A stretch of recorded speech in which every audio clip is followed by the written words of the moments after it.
If you've got the profitability coming through and the valuations are not that toppy, I still think there's opportunities within the AI story.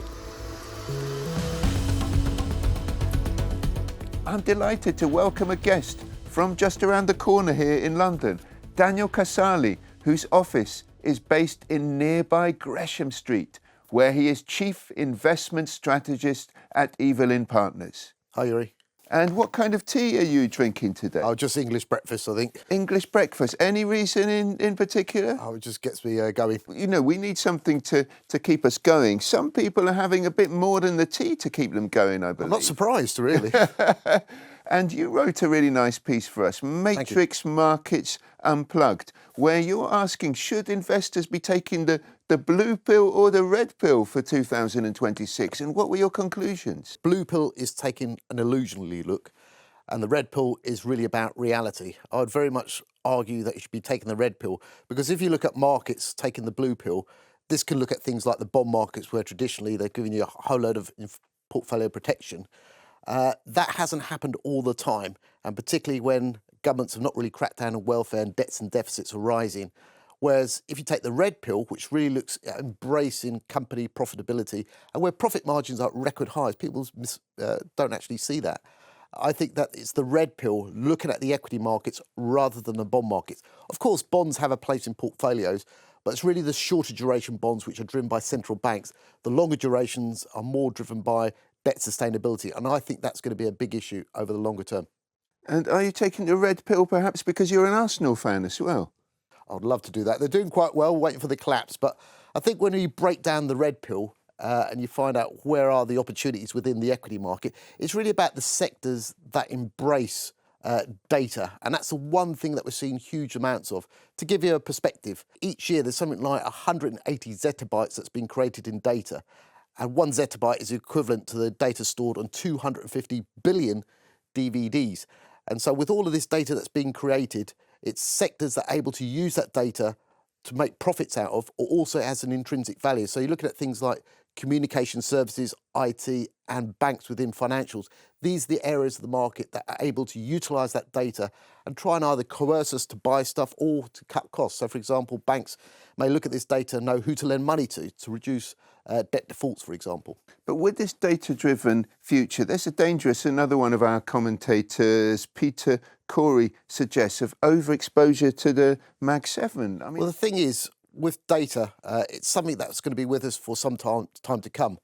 And I think while we do have, 35% of the S&P in the Mag 7 stocks, the fact is that they continue to generate strong earnings growth, and that's where the earnings story really is. You could argue about the valuations being a bit elevated at the moment, but they're a lot lower than what they were during .com, and I remember that, and that's when Arsenal started winning the league. If you've got the profitability coming through and the valuations are not that toppy, I still think there's opportunities within the AI story. Let's face it, the big tech companies are spending huge amounts of money in all of these data centres around the world. And there's a reason for that, because the big data is a way for companies to use that data to profit from consumers and businesses. And I don't think that's going to change anytime soon. and there's the AI story relating to asset management as well. And my colleague Elisa was speaking to Andrew Chin, the Chief AI Officer at AllianceBernstein.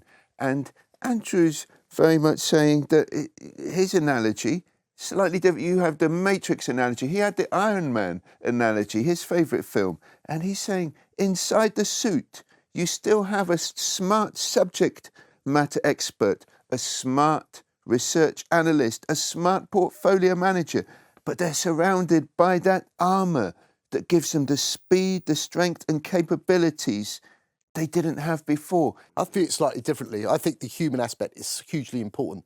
The problem with AI is it may not detect some of the nuance that's out there.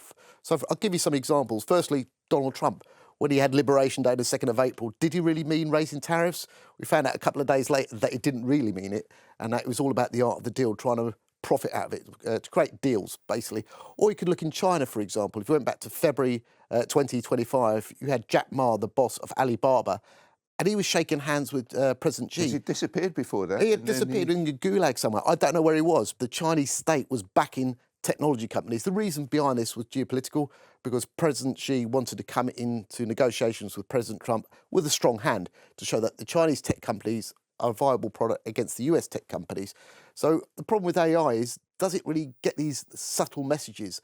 I think the thing about AI, it could place too much emphasis on certain events or certain statistics.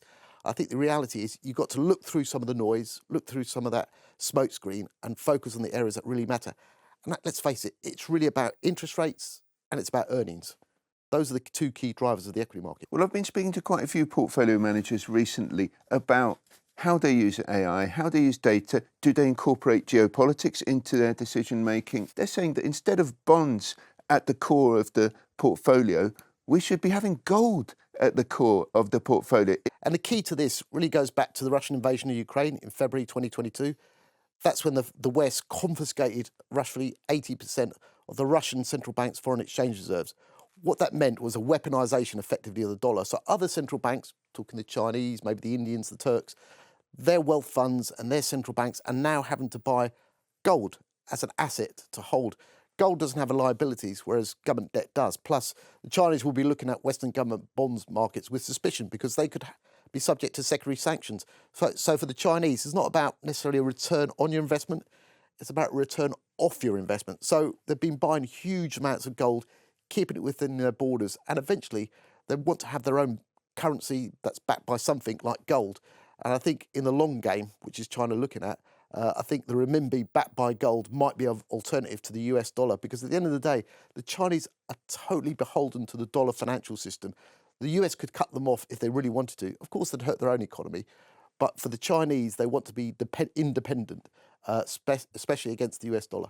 Which markets do you think are the ones we should be watching in Asia? I think it should be more about China. Let's look at some of the stats. So, for example, if you look at forward earnings growth in Japan, it's 8%. For China, it's 12%.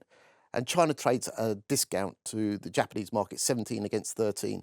So not only do you get stronger earnings growth, but it's also cheaper. I know it's got some geopolitical baggage, particularly with the US. And Keir Starmer obviously spending a lot of time in Asia at the moment, whereas some of his government is saying, you know, let's look at what's going on here in the UK. We're talking down the UK too much. Are we speaking into negative terms about the UK economy here, do you think? If you look at the UK and its economy and the fact that we've got the highest energy costs, particularly around electricity, with the net zero policies, and the fact that our productivity is very, very poor indeed, because we haven't got technology really, certainly to the degree of the Americans, I think the outlook for the UK economy does remain bleak. But there is one point, I want to finish on a positive point. The fact is that 75% of listed UK companies derive their income from abroad. That's why the UK outperformed last year, because actually the rest of the economy was doing okay. So that's probably the good, but the other two is the bad and the ugly. Thanks again, Daniel Casali, for joining us today. Thanks, Yuri.